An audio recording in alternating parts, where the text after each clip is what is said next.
پھر فرمایا کہ اللہ نے تمہیں کمزور پیدا کیا، پھر تمہیں طاقتور فرمایا یعنی جوانی دی، پھر تمہیں کمزوری میں مبتلا کر کے تمہیں بوڑھا کر دیا، تو وہ جو چاہے پیدا فرمائے، وہ علم والا ہے، قدرت والا ہے۔ پھر فرمایا کہ قیامت کو مجرم قسمیں کھائیں گے کہ ہم دنیا میں رہے کتنا، تھوڑا سا تو رہے۔ اہل علم ان سے کہیں گے تم غور کرو، تم تھوڑا نہیں رہے، تم اللہ کی مرضی کے مطابق جتنا مقرر تھا اتنا ہی رہے ہو۔ فرمایا کہ ہم اسی طرح یعنی سمجھنے والوں کے لیے مثالیں بیان فرماتے ہیں، اور اللہ نے ان کے دلوں پر مہر لگا دی ہے، آپ ان کے باتوں سے رنجیدہ نہ ہوں، آپ صبر فرمائیں، اور اے مخاطب یہ لوگ تجھے بہکانے میں کامیاب نہ ہو جائیں، یعنی ذرا خبردار، غور کرنا کہ ان کی باتوں میں نہ آنا۔ پھر سورہ لقمان کی ابتدا ہوتی ہے، اور فرمایا کہ اس کی ابتدا بھی الف لام میم سے ہوتی ہے۔ پھر فرمایا کہ یہ کتاب حکیم کی آیات ہیں، اس میں ہدایت ہے، رحمت ہے مومنین کے لیے، اور پھر کامیاب لوگوں کا پتہ بتایا گیا کہ کامیاب لوگ کون ہیں جو اس کتاب پر عمل کرتے ہیں۔ پھر فرمایا کہ کچھ ایسے لوگ ہیں جو یعنی لوگوں کو گمراہ کرنے کے لیے لہو و لعب خریدتے ہیں، لہو الحدیث، فضول باتیں خریدتے ہیں، اور یہ سب کچھ بغیر علم ہوتا ہے، یعنی علم نہیں ہوتا اس کے پیچھے، اور یہ لوگ یہ سمجھ لیں کہ یہ دین کا مذاق اس طرح سے نہ اڑائیں تو ان کے لیے بڑا عذاب ہے۔ جب ان کے سامنے قرآن مجید تلاوت کیا جاتا ہے واللہ مستکبرن، یہ ایسے تکبر کے ساتھ پھر جاتے ہیں جیسے انہوں نے سنا ہی نہیں۔ تو ان کو دوزخ کے عذاب کی خبر دیں۔ پھر اہل جنت کے بارے میں ارشاد فرمایا گیا کہ وہ اس میں ہمیشہ رہیں گے۔ پھر فرمایا گیا کہ ھذا خلق اللہ، یہ اللہ کی مخلوق ہے، تو جنہیں تم شریک بناتے ہو، اگر میرے علاوہ جن کو تم شریک بناتے ہو اگر انہوں نے بھی کوئی ایسا کام کیا ہو تو مجھے بتاؤ، لیکن یہ لوگ ظالم ہیں، کھلی گمراہی میں۔ پھر حضرت لقمان کا ذکر ہے کہ ہم نے لقمان کو حکمت دی، اور انہوں نے اپنے بیٹے کو ازراہ تعلیم جو نصیحتیں فرمائی تھیں، ان نصیحتوں کا قرآن مجید میں پھر ذکر آیا۔ سب سے پہلے اس میں یہ ذکر ہے کہ شرک نہ کرو، شرک ظلم عظیم ہے۔ پھر فرمایا کہ والدین کے ساتھ حسن سلوک کرو، اور اگر یہ تمہیں شرک کے لیے کہیں تو مت کرو، اس میں ان کے اطاعت نہیں چاہیے۔ پھر فرمایا کہ تکبر نہ کرو، کہ تکبر کرنے والا اللہ کو پسند نہیں ہے۔ پھر فرمایا کہ نماز پڑھو اور اچھی باتوں کا حکم دو، برائیوں سے روکو، مصیبتوں پر صبر کرو، ہمت والوں کا یہی کام ہے۔ آپ اگر دیکھیں صرف اسی آیت کریمہ کو اپنی زندگی پر آپ یعنی اپلائی کریں تو آپ کی زندگی کیا سے کیا ہو جائے گی، یعنی ہماری زندگی بدلنے کو یہ ایک آیت بھی بہت ہے، اور اس میں اصول بڑے سادہ سے ہیں۔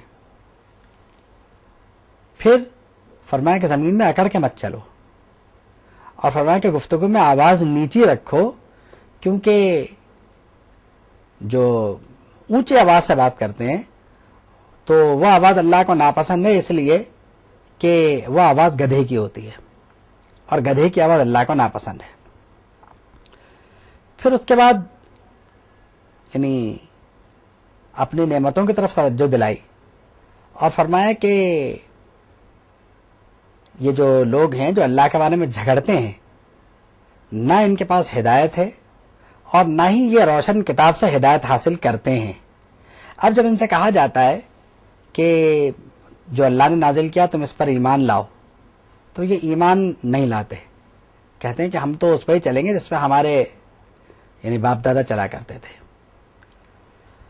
تو فرمایا کہ یہ جو شیطان ہے یہ ان کو اصل میں عذاب کی طرف بلاتا ہے۔ پھر دوسرا گروہ وہ ہے جو اللہ کا فرما بردار ہے۔ یہ جو گروہ ہے یہ وہ ہے جس نے اللہ کی رسی کو مضبوطی سے پکڑا ہوا ہے، اور یہ اللہ کی طرف رجوع کرنے پہ یقین رکھتا ہے۔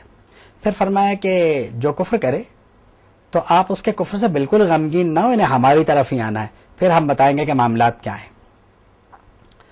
اور اس کے بعد ارشاد فرمایا کہ اللہ رب العالمین کے لیے یہ کوئی مشکل نہیں ہے کہ اللہ جس طرح انہیں پیدا کرتا ہے اسی طرح ان کو اٹھائے گا.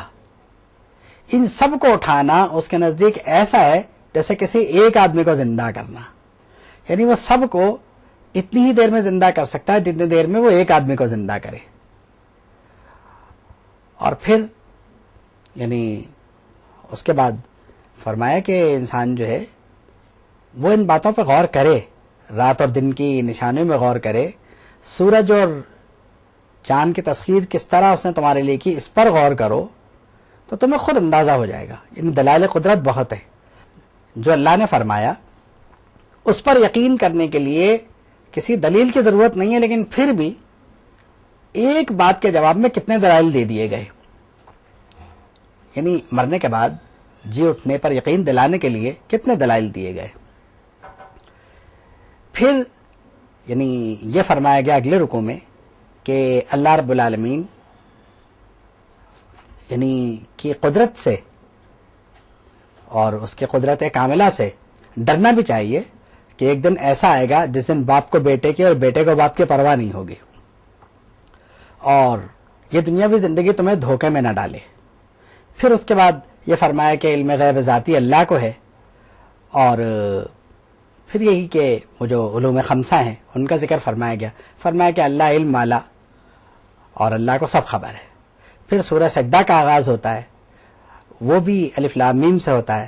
فرمایا کہ یہ کتاب جو ہے یہ اللہ کے نازل کردہ کتاب ہے، اور اس میں پھر دلائل قدرت کا ذکر فرمایا.